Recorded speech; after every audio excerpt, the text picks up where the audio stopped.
జనాభా పరంగా దేశంలో అతి చిన్న రాష్ట్రం సిక్కిం. ఇక్కడి ప్రకృతి సౌందర్యం, పురాతన గ్రాండ్ ఓల్డ్ సిల్క్ మార్గం, దేశంలోని అత్యంత ఎత్తైన కాంచనగంగా పర్వతం పర్యాటకుల్ని కనువిందు చేస్తుంటాయి. ఆధ్యాత్మికత ఉట్టిపడే బౌద్ధ ఆశ్రమాలు నెలవైన ఈ రాష్ట్రంలో ఏప్రిల్ 11న అసెంబ్లీ, లోక్సభ ఎన్నికలు ఒకేసారి జరగనున్నాయి.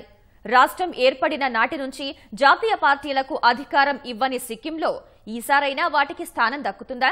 జాతీయ రాజకీయాల్లో ఈశాన్య రాష్ట్రాల పాత్ర క్రమక్రమంగా పెరుగుతున్న నేపథ్యంలో సిక్కిం ఎన్నికలు అందరి దృష్టిని ఆకర్షిస్తున్నాయి. స్వాతంత్ర్యం వచ్చిన తర్వాత చాలా కాలం ప్రత్యేక రాజ్యంగానే కొనసాగిన సిక్కిం అనంతరం పరిణామాలతో 1975లో 22వ రాష్ట్రంగా చేరింది. ఆ తర్వాత ఒకే వ్యక్తికి అత్యధిక కాలం అధికారం అప్పగించిన ఘనత సిక్కింది. సిక్కిం ప్రజలు పవన్ చామ్లింగ్ ను వరుసగా 5 సార్లు ముఖ్యమంత్రిని చేశారు. దేశంలో ఇప్పటి వరకు ఏ ఒక్క జాతీయ పార్టీకి పాలనా పగ్గాలు ఇవ్వని రాష్ట్రంగా ఉన్న సిక్కింలో ప్రాంతీయ పార్టీలదే హవా. 1975లో ఏర్పడిన ఈశాన్య రాష్ట్రం సిక్కింలో మొదటిసారిగా 1977లో లోక్సభ ఎన్నికలు జరిగాయి. అనంతరం శాసనసభ ఎన్నికలు జరిగాయి. అప్పట్నుంచి 2014 ఎన్నికల వరకు ప్రాంతీయ పార్టీలదే అధికారం. ఒక్కసారి కూడా జాతీయ పార్టీలు ప్రభావం చూపలేకపోయాయి.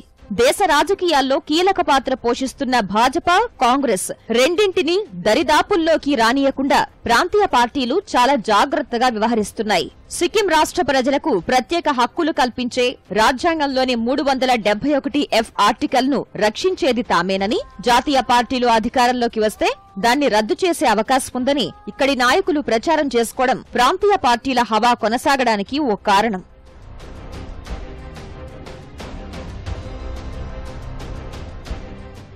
సిక్కింలో మొట్టమొదటిసారి ఎన్నికలు జరిగిన 1979 నుంచి 1994 వరకు సిక్కిం సంగ్రామ్ పరిషత్ పార్టీ అధికారంలో ఉంది. అనంతరం 1994లో మొదటిసారి ముఖ్యమంత్రి అయిన పవన్ చామ్లింగ్ అప్పటి నుంచి వరుసగా 5 సార్లు గెలిచారు. ఇక్కడ భాజపా కంటే కాంగ్రెస్ కొద్దిగా మెరుగైన రికార్డును కలిగి ఉంది. సిక్కింలో 1984లో 1 సీటు, 1994లో 2 సీట్లు, 2004లో 1 సీటును గెలుచుకున్న కాంగ్రెస్ తన ఉనికిని చాటింది. భాజపా ఇంకా ఖాతా కూడా తెరవలేదు. 2014 ఎన్నికల్లో ప్రాంతీయ పార్టీల ధాటికి భాజపా, కాంగ్రెస్ ల ఓట్ల శాతం మరింత పతనమైంది. కాంగ్రెస్ కు 1.4% ఓట్లు నమోదు కాగా భాజపాకు ఇందులో సగం శాతం ఓట్లు మాత్రమే వచ్చాయి. 32 శాసనసభ నియోజకవర్గాలున్న సిక్కింలో మొదటి నుంచి ప్రాంతీయ పార్టీలు జాతీయ పార్టీలకు అవకాశం ఇవ్వలేదు.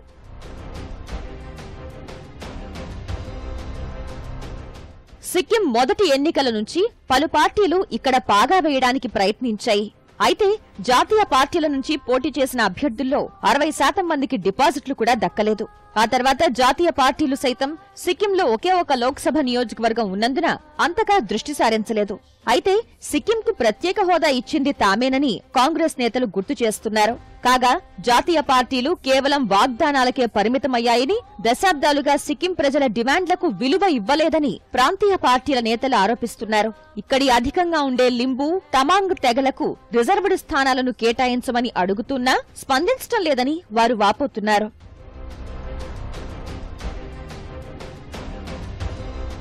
అందుకే ప్రాంతీయ అంశాలకు పెద్దపీట వేస్తున్న సిక్కిం ప్రజలు జాతీయ పార్టీలను దూరంగానే పెడుతూ వస్తున్నాయి. ప్రస్తుతం దేశవ్యాప్తంగా భాజపా, కాంగ్రెస్ మధ్య హోరాహోరీ పోరు సాగే అవకాశాలున్నందున సిక్కిం ప్రజలు ఎలాంటి నిర్ణయం తీసుకుంటారనే అంశంపై ఆసక్తి ఉంది.